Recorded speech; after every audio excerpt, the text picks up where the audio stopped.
Mendoan menyatu dalam doa dan renungan dari Katedral Kristus Raja Purwokerto, Jumat 20 November 2020 bersama saya Romo Parjono.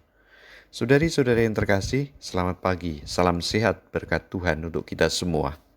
Mengawali hari yang baru ini, marilah kita renungkan sabda Tuhan dari Injil Lukas bab 19 ayat 45 sampai dengan 48.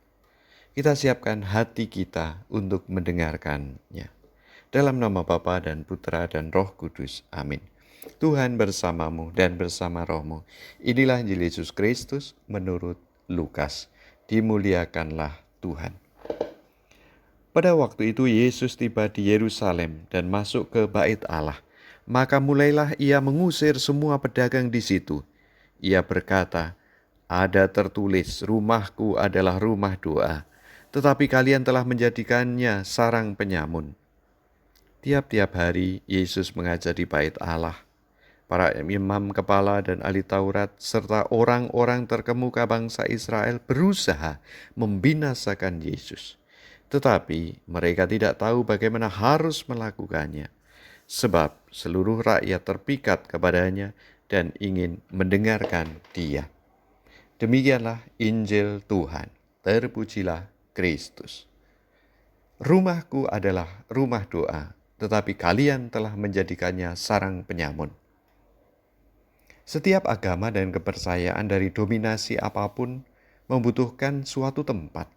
Tempat untuk berdoa, tempat untuk memuji dan menyembah Allah yang ilahi. Tempat seperti ini biasanya dilindungi, dihormati, dipelihara dengan baik. Namun ada kalanya orang kurang menghormati, justru mencemarkan dan membuat di tempat itu hal-hal yang bertentangan dengan kebaikan dan keluhuran yang ilahi, yang tersuci dan terkudus. Maka jangan ke gereja untuk hal-hal profan yang fana, bahkan meminjam kata Yesus, menjadikannya sebagai sarang penyamun. Maka perilaku kita pada tempat kudus, tempat ibadah, menentukan kualitas keimanan kita pada Allah, pada Tuhan, pada yang ilahi. Mari kita gunakan sungguh gereja kita sebagai tempat untuk beribadah, untuk berdoa. Mari kita kunjungi sesering mungkin. Setiap datang ke gereja, mari kita suasanakan hati kita untuk bertemu dan berjumpa Tuhan. Marilah berdoa. Tuhan, terima kasih atas gereja tempat kami memuji dan menyembah-Mu. Dari dan karena gereja-Mu lah iman, harapan, dan kasih kami makin tumbuh dan berkembang.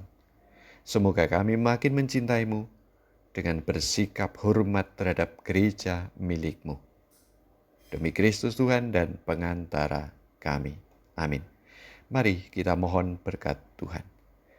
Tuhan bersamamu dan bersama rohmu. Semoga kita diberkati, dilindungi, dan dibimbing oleh berkat Allah yang Maha Kuasa, Bapa dan Putra dan Roh Kudus. Amin. Selamat beraktivitas. Tuhan memberkati. Salam mendoan.